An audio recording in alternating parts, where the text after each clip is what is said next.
Welcome back here to Rednecks. How we doing today? Hope you guys are having a good day. Good morning, good evening, good afternoon, every time you're watching this. So today, I'm going to try to finish the story of the Rowan County War.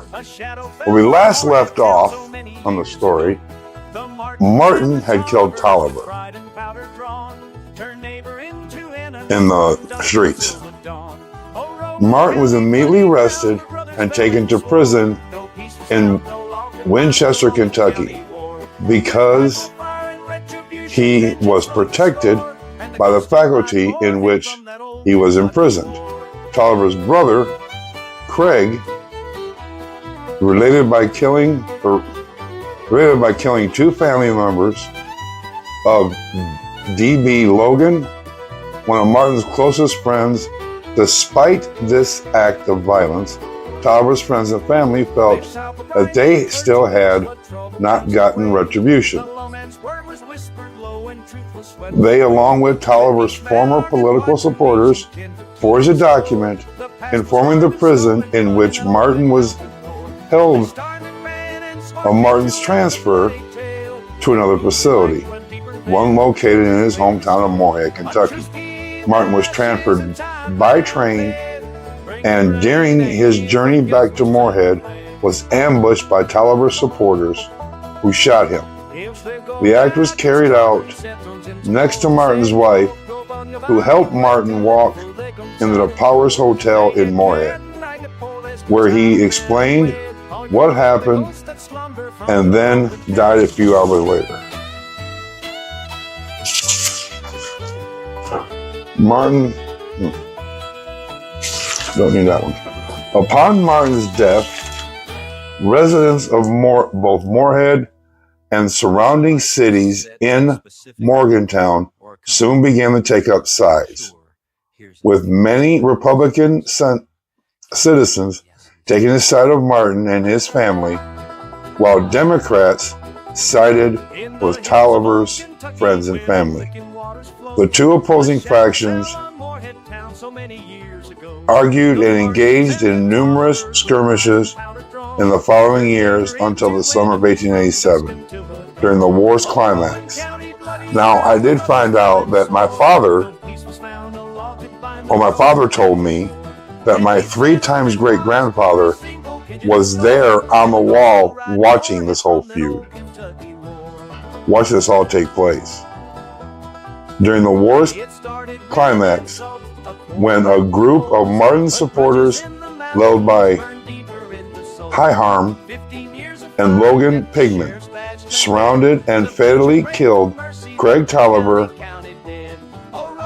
resulting from their act was a widespread shootout between them and a faction of Tolliver supporters, which lasted 2 hours, and together involved nearly 60 men.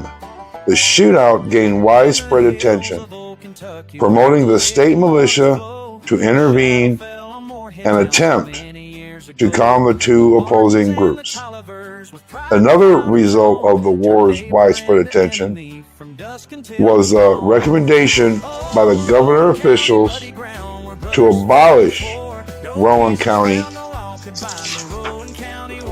in hopes of ridding Kentucky of its bloody reputation. The county remained, however, as soon as visited by Philistines, I don't know what that word means, I don't know what that is, so excuse me, who established the Moorhead Normal School and worked to educate the residents of Moorhead to inspire peace. Of the course of a 3-year war, 20 men were killed, 16 were wounded, in honor of both of them, and the role the war played in Moorhead's development.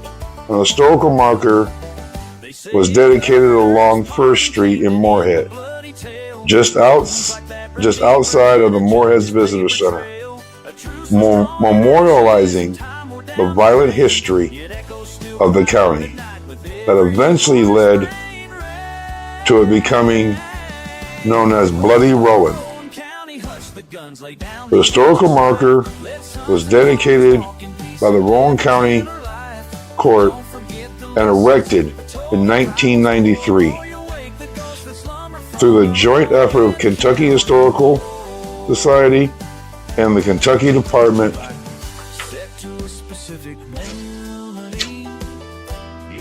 But here's the rest of it.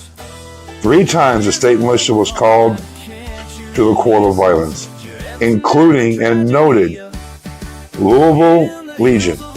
At one point, a state report by General Sam Hill recommended to the governor of Kentucky that Rowan County be dissolved due to the violence. After legislative investigation by the Kentucky State Assembly concluding the townfolk were mortified of their reputation throughout the state. Then they acted by creating the Moorhead Normal School in 1887. Years later, the school closed in the spring of 1922 when the Kentucky General Assembly established Moorhead State University. The incident of this conflict is chronicled in a ballad titled alternately The Rowan County Crew and the Rowan County Feud. The fight between the Martin and Tolliver families occurred with a marriage of Grace Martin, daughter of Gills Martin, and Frank Tolliver, brother of Craig Tolliver, in 1889. And that is the end of the feud as they knew it at the time. I got more coming. I do have a lot more coming. I'm going to be getting a guest on here by the name of Jack Hatfield. He's a 3-time great-grandson of Lance Hatfield. If y'all don't know who that is, that was the Hatfield-McCoy feud. So I'm going to be getting him here eventually, here pretty quickly, on here to do an interview with him. And then I have a friend who is related to the McCoys. And I mean, from the original McCoys, from actual Randall himself. Well, I think it's Randall, so I'm not sure exactly, but I know it's from the Randall family. So I hope y'all enjoyed the Rowan County War.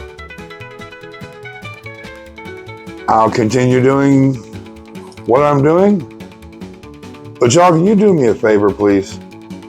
Like I said, I've been looking at the analytics, and still 68% of you are watching but not subscribing.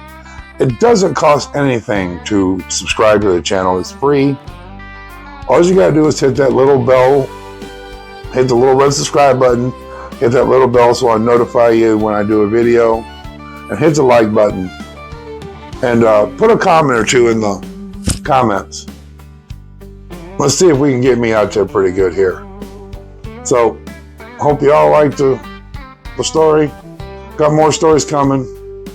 Should have some pretty cool stuff coming up pretty quickly here. So, hope y'all enjoy. Hope y'all liked it. Look, be good to each other. Love one another. And please, as always, stay blessed. Redneck out.